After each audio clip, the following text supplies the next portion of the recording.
Personen den Rechten. Bir müşteri olan piramit yani Den rechten Teil an der Nordseite. Şunu inceleyelim.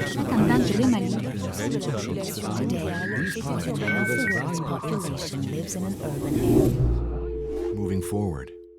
In this talk, I want to consider how it is that mobility is changing patterns of relationships around the world.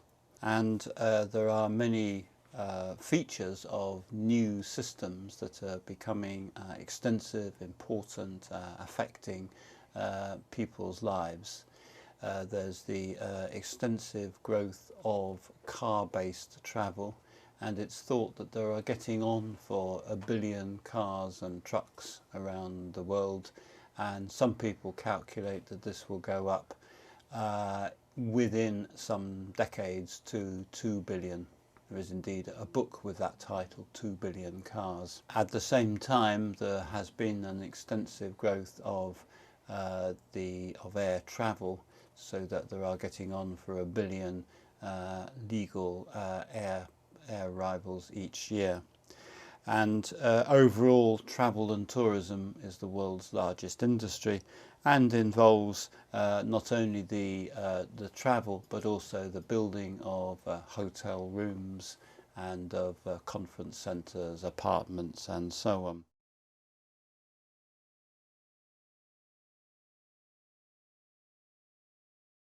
It's thought that this scale of movement, and then the providing hospitality for those on the move, accounts for something like 1/3 of carbon dioxide emissions.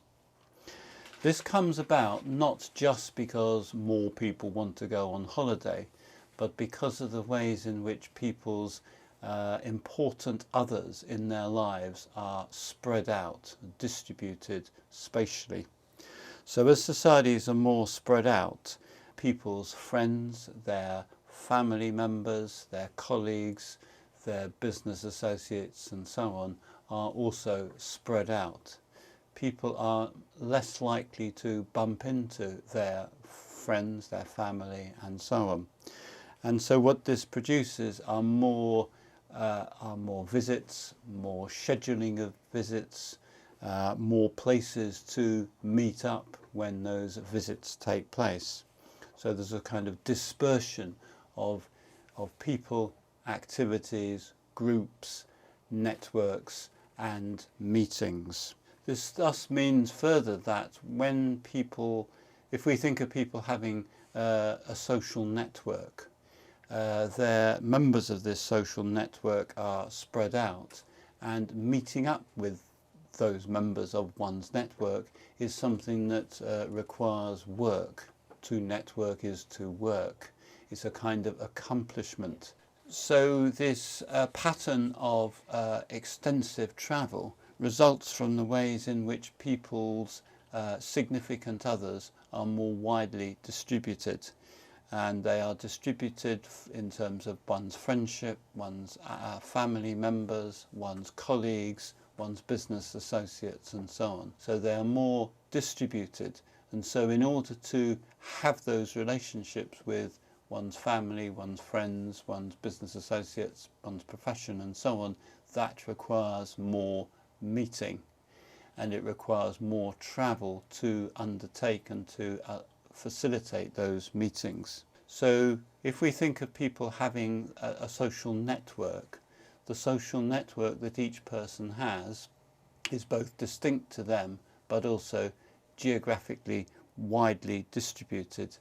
And thus, in order to make and to activate that network, that is something that requires it requires accomplishment, it requires working at. It's a kind of involves a weaving together of physical travel, communications, other pieces of information, knowledge of where the meeting might take place, and so on.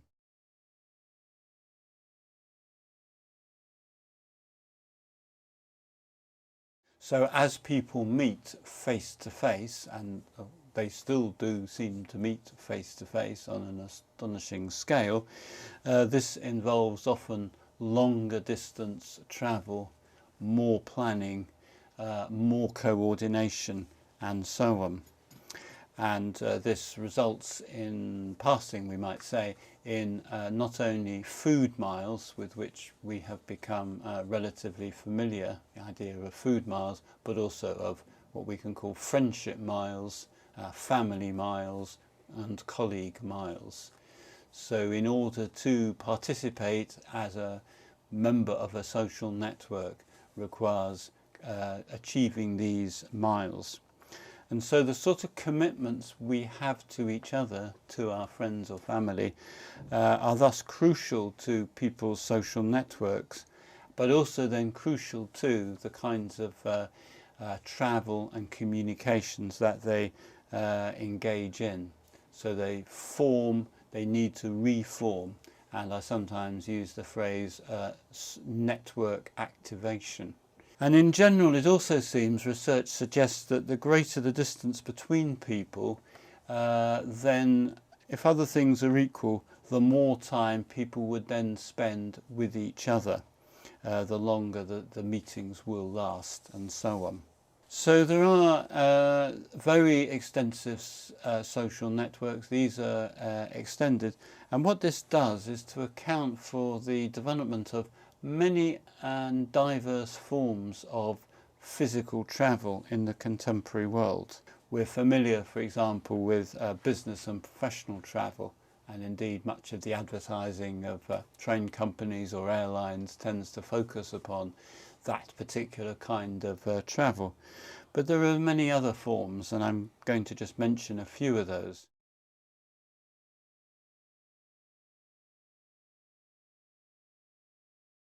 One of those is the travel of younger people, sometimes called the discovery travel of students, au pairs, other young people, sometimes described as going on their OE, or their overseas experience, and often involves quite indeterminate periods of staying in one or more other countries, often forming and reforming new social networks on the go.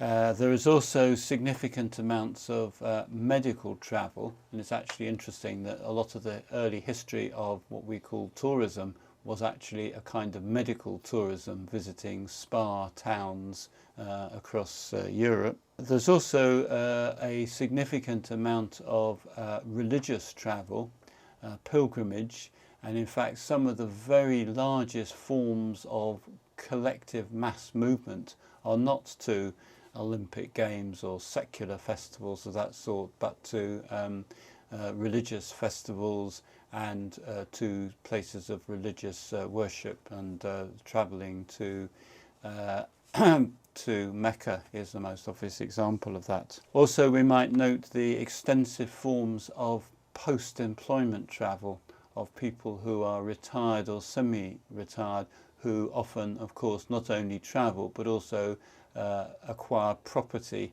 in another country, and then that sets up continued interconnections between the country in which they have their new home and their friends and family in the country from which they came from.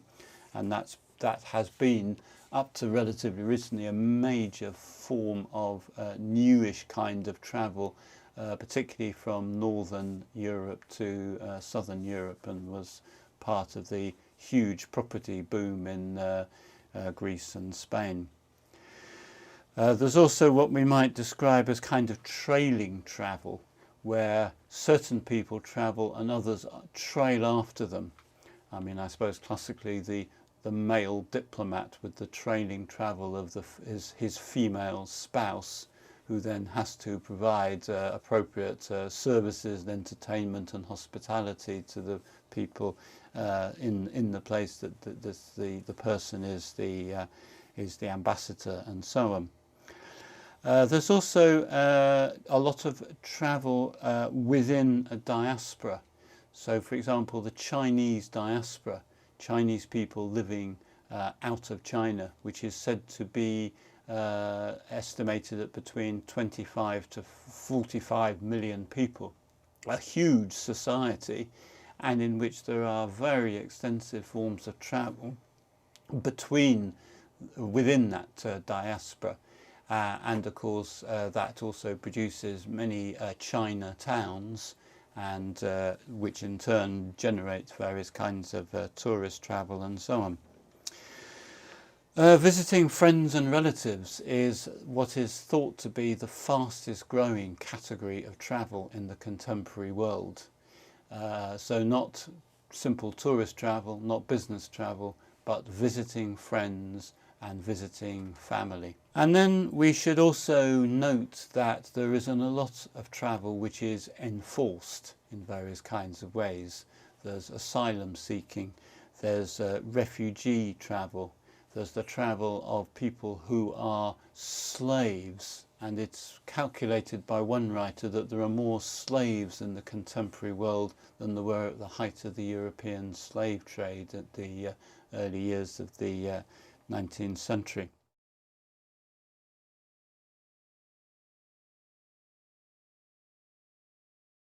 So there are many diverse patterns here, but all of them curiously depend upon one thing, and that is they depend upon fast, powerful machines that move people. And almost all of those machines presuppose one particular fuel, namely oil. Railways are the one partial exception to that. But oil provides over 95% of transportation energy in the modern world. And so all of these forms of networking, of friendship and family and so on, presuppose oil. Oil also fuels almost all the world's ships, and in particular the container ships full of goods being increasingly transported from China to the rest of the world. There are now container ships that can take up to 11,000 containers, an astonishing kind of moving exhibition in the sea. Oil is also an element of almost all manufactured goods and almost all foodstuffs through food miles, but also through the provision of fertilizers, irrigation, drainage and so on. So these very diverse forms of travel are united by one characteristic, that they depend upon powerful mobile machines, and almost all of these mobile machines run on one particular resource, namely oil. So there's an astonishing degree of oil dependence that has been set up here.